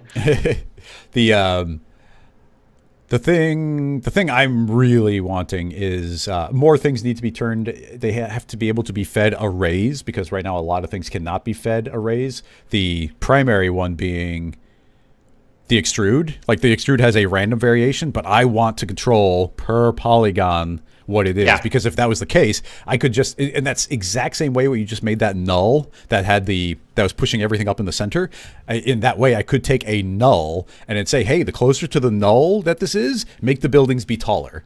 And so you could build fall-offs for exactly where the downtown area should be, and then even have different plots of geometry appear. But right now, the extrude doesn't do that. So yeah, as the different tools become, you know, capable of being fed arrays and whatnot, then it's going to really open up a lot of possibilities. Is that strictly because it can't be? Well, yeah, I guess it's only right now. It can be fed. It can't be fed an array. It can be fed a single value, or a random. But the random, I mean, that the random shows proof of concept that each polygonal extrusion can carry its own. Yeah. They just didn't build it in a way that allowed it to input an array, but it could be built that way. So that's just hopefully the next pass. I think a lot of the tools right now are not, some of them are, but I think all the tools are not necessarily being built for taking full utilization of the nodes. It's more like, oh, let's quickly look through the menus of Cinema. Oh, we have an extrude. Oh, we have an inset. Just like take it and directly translate it one-to-one instead of it being the newer version. So as they get updated and become more uniform, I expect all those different tools to get that power applied. Yeah, this is just where we're at in this version of the preview. God, can you imagine building all these individual ops? Being like, okay, now I'm building this op. I gotta expose this parameter and this parameter and this parameter. I gotta expose this parameter. Yeah, well, exactly. But building up your own tools for that, I mean, it's amazing because essentially this concept is built off of a city generator I had been prototyping. So I kind of, in my head, I already knew the steps to build this type of thing. But I was doing it with code, and I did get further than this. But like, I think this would be something like 3,000 lines of code to do this because so many things had to be done from scratch. But in that I was writing code that enabled me to search for I could feed it a percentage and be like, give me the largest 20% of polygons. And I could subdivide those largest polygons again, or find the smallest polygons and get rid of them. I could build those nodes here where I could build an iteration to go through, check every polygon, get the largest one, and build a node that would be a selection tool that's, hey, grab any polygon larger than X, or grab any polygon that is in the top 20% or the smallest 20%, or select any polygon that has that is part of a, what's the word? The poll, when there's a poll, so you want, you don't want 5 poles or more. So you could say, hey, select any point that has 5 or more poles and then dissolve it and triangulate it. So like as you build those tools up, and I don't expect Maxon to build those specific tools because they're very specific to what they do, but I could build those. And then I wouldn't want them to build those tools either because there's no guarantee that they're, unless it was editable. Like that's the whole point. Like I want to be able to modify and build my own version of those. I was just looking at your scene and I was like, oh man, I can already see like calculating distance to make like, okay, so this is a big building. This needs 3 AC units on the roof. Yes. This is a small building. It needs an AC unit on the window. This is a building that only has a chimney. Well, and the cool part being that, I could have each of these buildings, or like right now, these are just some simple extrudes, but I could extrude them and then at the last step, split that roof off to a separate object. So it's like, oh, here's the building's walls, here's the building's roof. Now I could make a rooftop object and now do things just to all the rooftops. And it could be a rooftop object that is now separate from the individual buildings, but all collectively every single roof, and then do analysis on those individual polygons and do different things on top of each one, colorize them differently. Like there's so many crazy possibilities. That's why, to me, doing the city generation is just like, okay, this will flex the muscles of everything the system can do. Yeah, very cool. Yep, really, really fun. Okay, well, we're about at time, everybody. Let's check the chat one last time and see if there's anything to wrap up. Oh, yeah. Yeah, let's do that. Rick just mentioned, I just got to remember where it is. Oh, maybe that's only once it was output as a final object, and obviously this is not going to show up in the scene nodes because I did not build it in that way. Oh yeah, it's not here. But before, the only way to essentially make the geometry real was you could export as a lembic and then re-bring it back in again. Right. But I think there's now, if you did build it and it was showing up here, I'll just show it in the most basic of ways. You can set it to legacy or whatever. Yeah, well, not set to, well, yes, pretty much. We do that, and I'll extrude it, modify, extrude. And let's see, can we right-click to get it? No, but it's here somewhere. He says node editor, edit menu. Edit? Oh, yeah, current state to classic. There we go. I don't know what will happen right now, but I'm going to click it. Oh, let's see. Do we have selection tags and all that stuff? Well, that's a one-shot. It's done that one time now as a single execution, and it's probably also outputting this. I'm going to say don't output that anymore. But now you see that it's gone and created an entire stack of this, and this is actually what I was outputting. So you can see a bunch of instances. These are probably all those trees that I was creating, and up here is all the different bits of geometry. So, no materials though, or selections.